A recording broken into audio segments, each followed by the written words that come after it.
Hello everyone! Type handbrake into your search bar. Click on the handbrake. Click the download button to begin the download for your operating system. To load your video, you can drag and drop the video file directly into the application window. To choose a pre-configured compression setting, click the Preset drop-down menu. You need to decide where to save the converted file. Click the Browse button next to Save As. We'll create a new folder on the desktop. For instance, we'll name this folder Output. Now you're ready to start the conversion process.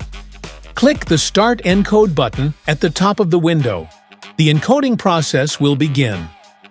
Watch the progress bar at the bottom of the window to track its completion. Once the encode is complete, navigate to the Output folder. The original file was 216 megabytes.